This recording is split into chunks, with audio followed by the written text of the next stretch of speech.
하나님 말씀은 에스겔 33장 1절에서 6절입니다. 여호와의 말씀이 내게 임하여 이르시되 인자야 너는 너의 민족에게 말하여 이르라. 가령 내가 칼을 한 땅에 임하게 한다 하자.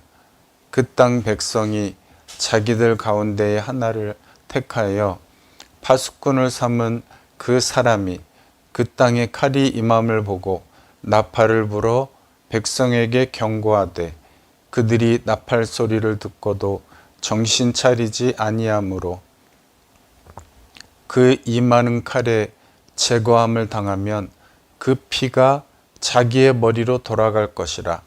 그가 경고를 받았던들 자기 생명을 보존하였을 것이나 나팔 소리를 듣고도 경고를 받지 아니하였으니 그 피가 자기에게로 돌아가리라. 그러나 칼이 임함을 파수꾼이 보고도 나팔을 불지 아니하여 백성에게 경고하지 아니하므로 그 중에 한 사람이 그 임하는 칼에 제거당하면 그는 자기 죄악으로 말미암아 제거되려니와 그 죄는 내가 파수꾼의 손에서 찾으리라. 아멘. 이 말씀은 참 두려운 말씀이죠. 파수꾼으로 임명받아 말씀을 전하는 사람이나 그 말씀을 전해 듣는 사람이나 참 두려운 말씀입니다. 그렇지만 이것을 달리 생각해 보면 잘 전하면 되고 잘 순종하면 되는 것이죠. 복받을 말씀이다 하는 것입니다. 에레미야 29장 11절에 너희를 향한 내 생각을 내가 안다. 사랑의 말씀을 하시는 것이죠. 재앙이 아니고 평안이다. 너희에게 미래와 희망을 주려 함이라 말씀하셨습니다.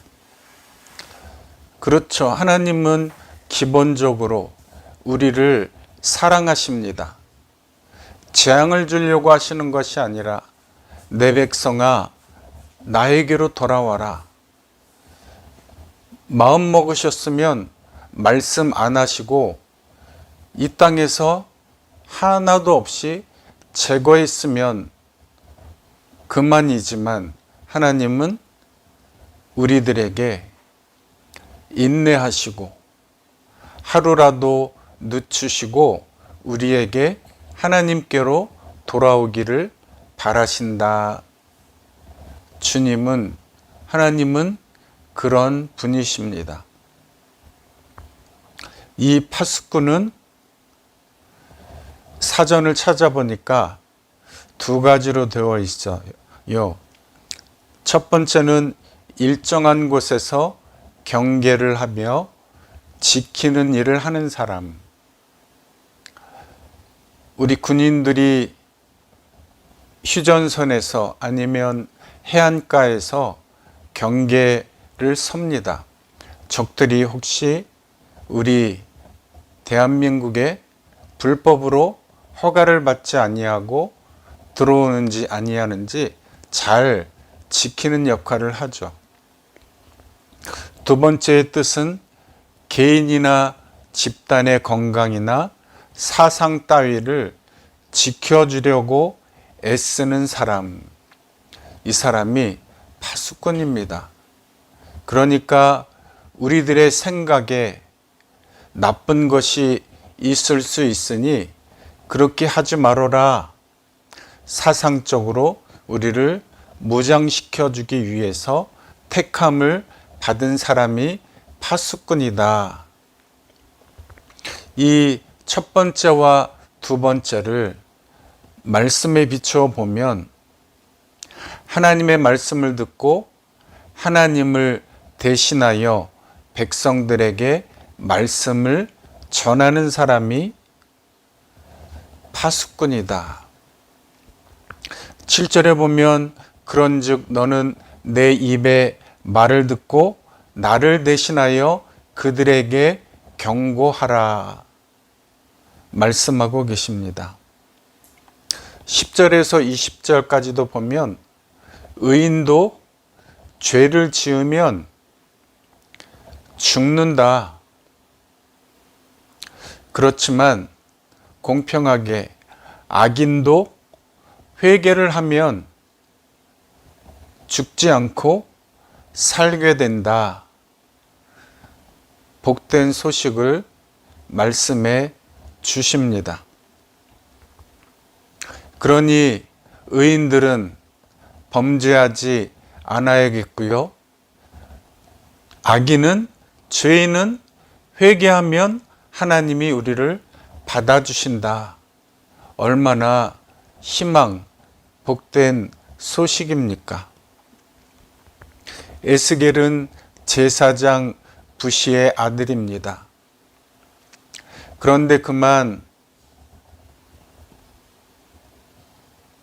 바벨론의 포로로 잡혀가게 되죠.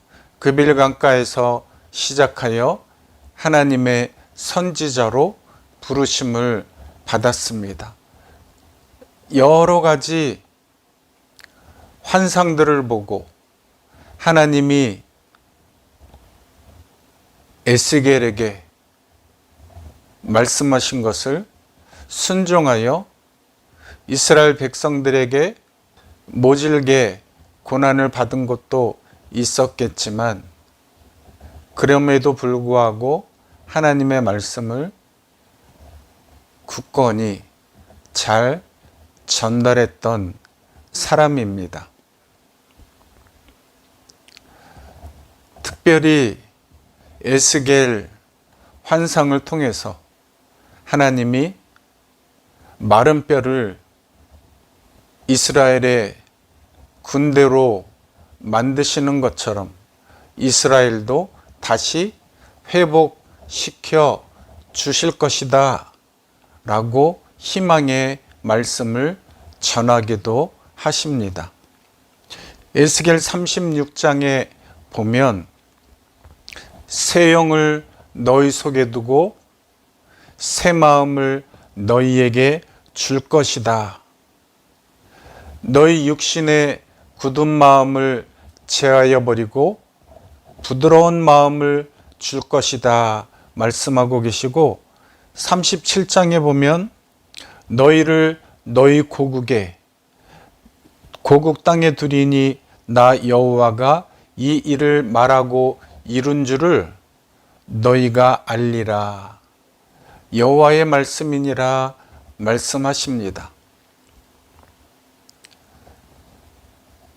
본문의 말씀들이 심판의 말씀이기도 하지만 회개하면 복을 받아서 주님 품 안에 평안히 살 것이다 라고 희망의 말씀을 전하여 주십니다. 나는 누구입니까? 여러분들은 누구입니까? 우리는 항상 이 하나님의 말씀에 나를 비추어 보아 나는 어디로 가고 있는가? 나의 현재 위치는 어디인가? 내가 하나님을 향하여 어떠한 마음을 가지고 있는가? 말씀을 상고하여 말씀에 비추어 보아 나의 현재와 미래를 설계할 줄 아는 사람이 되어야 합니다. 나는 누구입니까? 나는 목사입니다.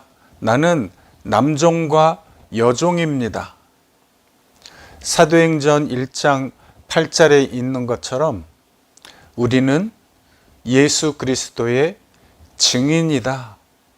주님의 말씀을 전할 사명을 받았다. 에스겔과 같이 하나님의 파수꾼으로 부르심을 받은 사람들입니다. 땅끝까지 이르러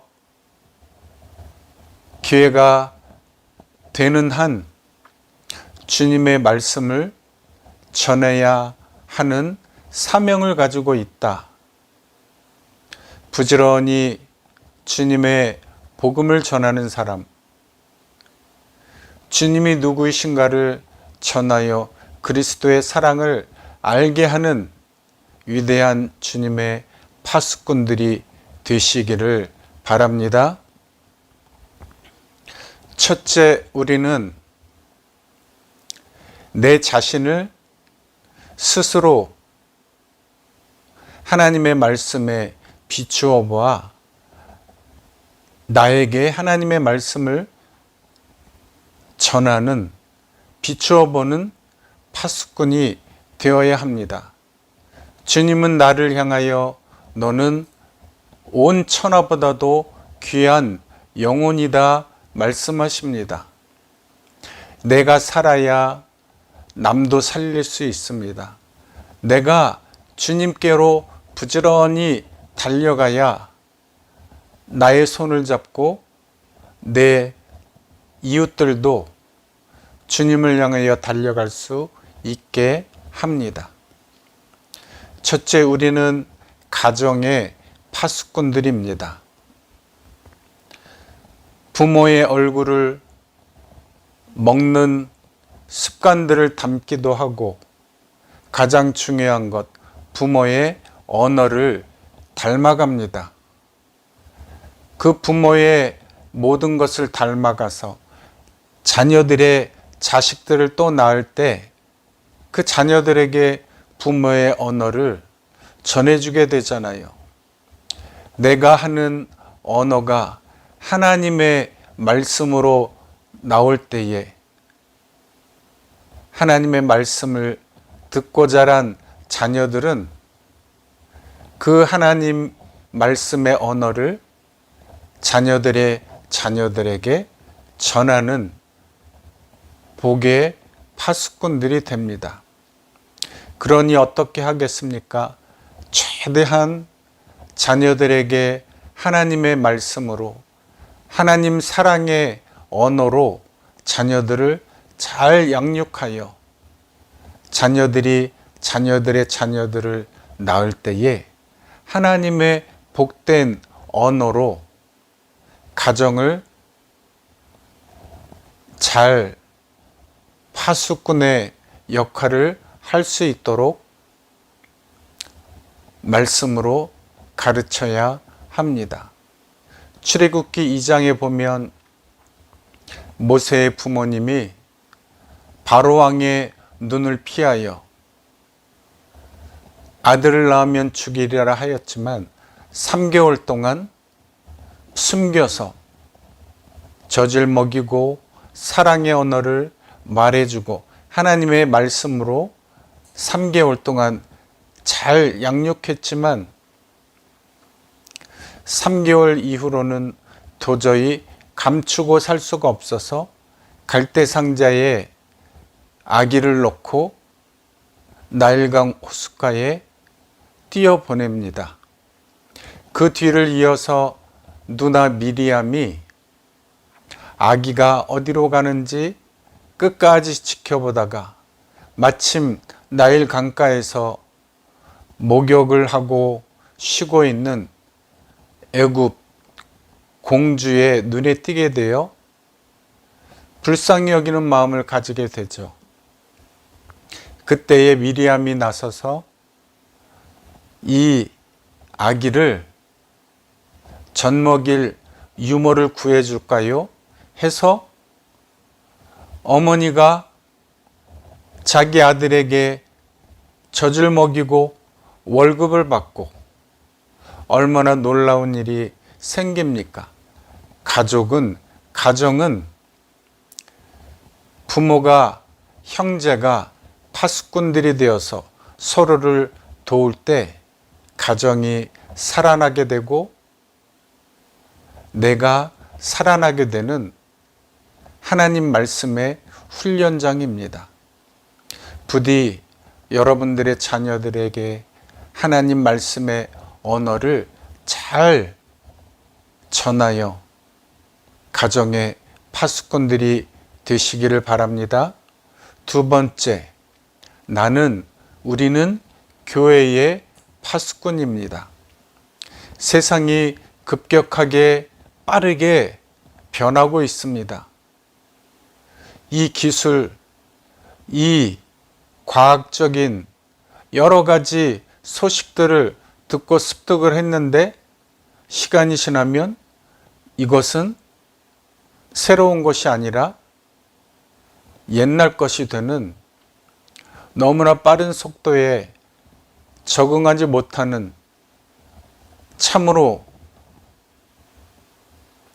어떻게 보면 사상적으로, 과학적으로 빠른 세상에 적응하기가 쉽지 않은 세상을 우리가 살아가고 있습니다. 그런 세상에 사는 우리 교회가 한마음 한뜻이 되어서 하나님의 말씀으로 무장하여 빛과 소금이 되어서 이 땅의 구석구석 각자의 직업을 가지고 눈에 띄지 않는 소금이 되어 이 세상의 많은 사람들을 죄악으로 가지 않게, 썩지 않게 하는 복음의 파수꾼들이 되어야 합니다. 사도행전 12장에 보니까 베드로가 감옥에 갇혔습니다. 이제 내일이면 죽게 되는데 성도들이 베드로를 위하여 간절하게 기도를 시작합니다. 성령 하나님이 이 기도를 들어주셔서 베드로를 풀려나오게 하시죠. 교회는 합심하여 기도할 때에 혼자 기도하는 것보다 합심하여 기도하는 것을 하나님은 기뻐하시고 그 기도를 들어주십니다.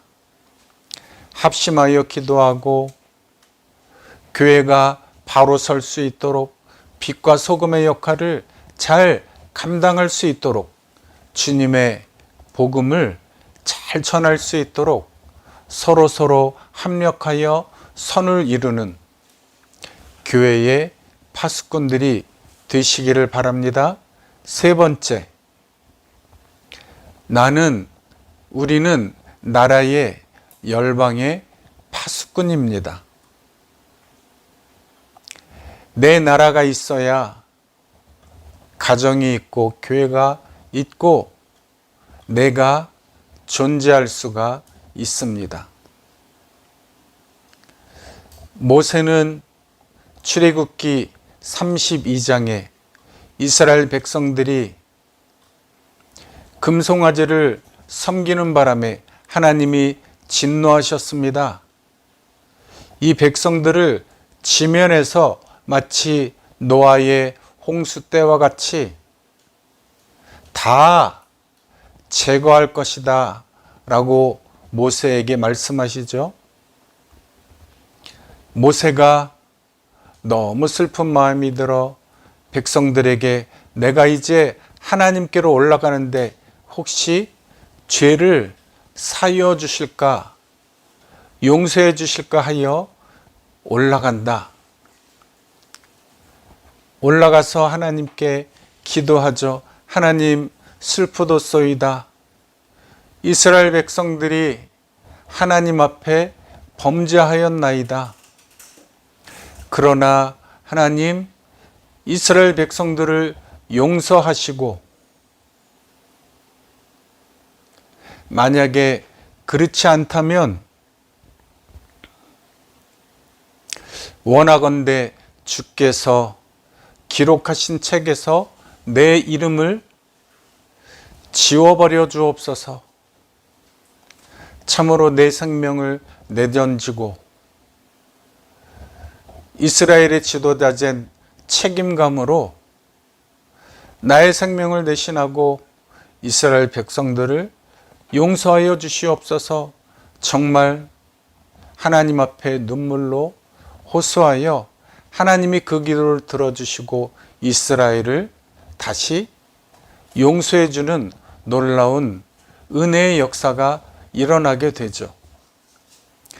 나의 기도가, 나의 눈물이 조국을 살릴 수만 있다면, 나의 기도와 우리의 기도가 한 마음이 되어서 우리의 나라를 살릴 수 있다면, 하루도 이틀도 3일도 마다하지 않고 주님의 제단 앞에 엎드려 기도해야 마땅합니다. 우리는 나라의 열방의 파수꾼입니다. 우리 모두가 파수꾼이 되어서 서로를 지켜주는, 서로를 위로해주는, 서로에게 은혜를 끼치는 복음의 파수꾼이 되어서 본문에 말씀하실 때 복음의 나팔을 불어서 백성들이 회개할 수 있도록 해야 되고, 또 누가 나팔을 불면 그 나팔 소리를 듣고, 아, 하나님이 나에게 경고하시는 말씀이구나, 하나님이 나에게 은혜를 끼쳐주시는 말씀이구나, 얼마나 복된가 하여 주님 앞에 순종하고 엎드려서 하나님 앞에 감사가 넘치는 우리 모두가 되어야 하겠습니다. 하나님의 파수꾼들이여 권능을 받으시기 바랍니다. 개인적으로 생각할 때 권능 중에 권능은 하나님의 사랑입니다.